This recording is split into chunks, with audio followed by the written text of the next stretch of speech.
Hey, it's Danny. Hello. This video is to my stepbrother. She did a video about effective intimacy.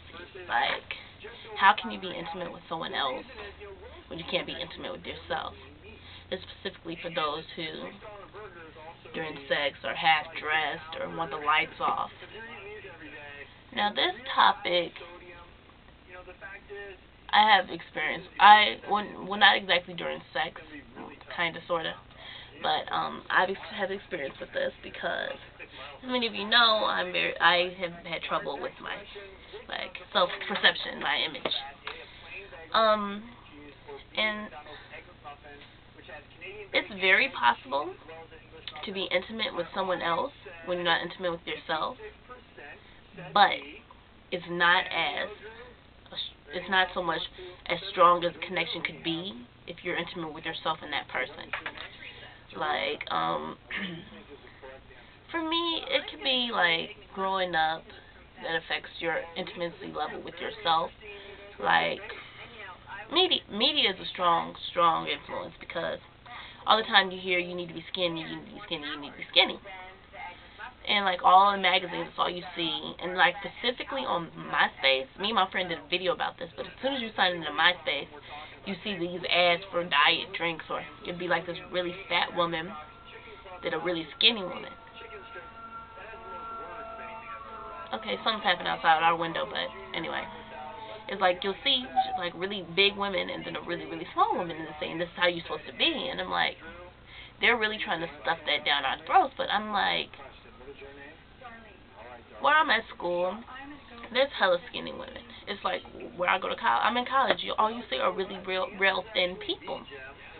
And of course, they like to try to make it seem like you got a problem just because you're not that size.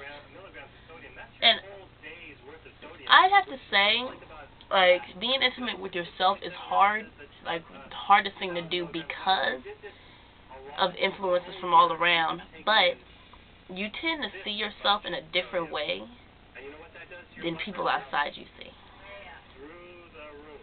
Like, you tend to, like, judge yourself more. To be intimate with somebody else is allowing, like, for me, to be intimate with someone else doesn't even have to do with the physical point of view. For me, being intimate with someone else is allowing myself to emotionally be naked in front of them, emotionally, mentally, like lose all inhibitions, just be completely bare of everything, so they can see me, flaws and all, everything. Which is, I guess you can say, I have been kind of intimate with you, my viewers, because there's a lot of things that anyone who's seen any of my videos know about me that some people in my family don't even know. And to be able to do that with somebody, like in a relationship, to be able to do that with somebody will take you from like here to like a higher point. It doesn't even have to be like sex, but to be intimate during sex, or when you're intimate during sex, it's more of making love. It's a stronger bond, a stronger connection, and you become almost like one at that point.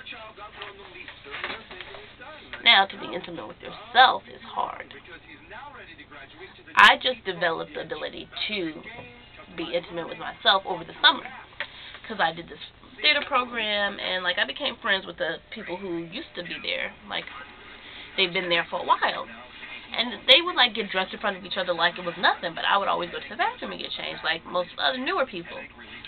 But as the more I got close to them, like it all happened like one day we went to the beach, long story short, we became friends. And it's like I slowly would have to say that I shed all my problems I had with myself, and like just shed them. And it got to the point where it was like we just undressed in front of each other like it was nothing.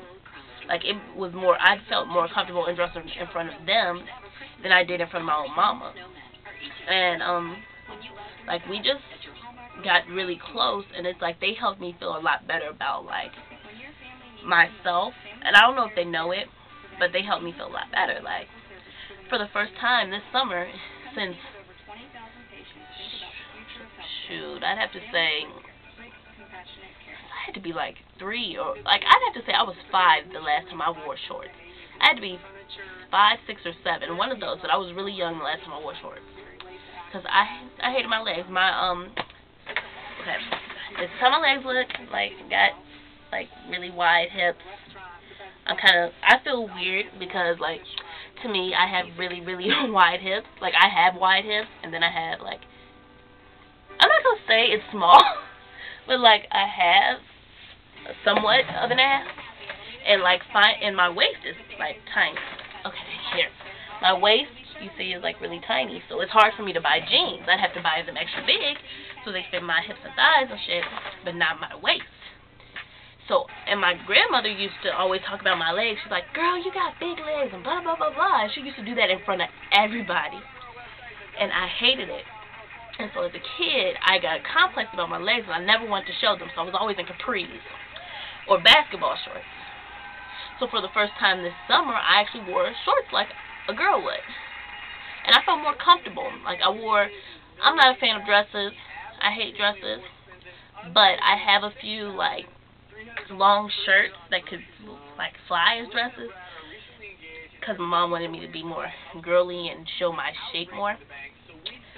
So, yeah. Started wearing, like, those with shorts and becoming more comfortable in the way I looked. And, like, I developed this intimacy level with myself where I can get, like, I feel like I can get undressed and be comfortable about myself, no matter who's watching, because I'm more intimate with myself. And I think me being able to be more intimate with myself and, like, developing more confidence, more seeing the beauty inside me, will help me whenever I do have a relationship or whatever, to be more intimate with that person. So, long story short, I guess, basically, you can be intimate with someone else without being intimate with yourself, but for you to get that full out deep connection that everyone wants that connection with that person where it's just like one of those not cheesy, but like fairy tale love through no matter what. I mean, I'm gonna put this out there. All the couples we looked up to keep breaking up. Like, at one point, people tried to look up to Bobby Brown and Whitney, but hell, they loved each other through crack. So that's amazing. But look what happened to them. Russell and Kimora were the power couple, but they fallen apart. The one couple that I can say that I would love to be like, in a way, would be like Samuel L. Jackson and his wife. They've been together like 28 years. I mean, have that kind of love where y'all love each other no matter what. It's like that connection, like soulmates, basically. To have something like that, to form that bond, you have to, like, lose your wall that you put up in front of yourself. Like, you have to lose, just tear it down. Like, you have to be intimate with yourself and with others if you want that connection to, like, form. So, yeah, that's my opinion on it. Give me your comments, experiences, all that good stuff. Leave me topics.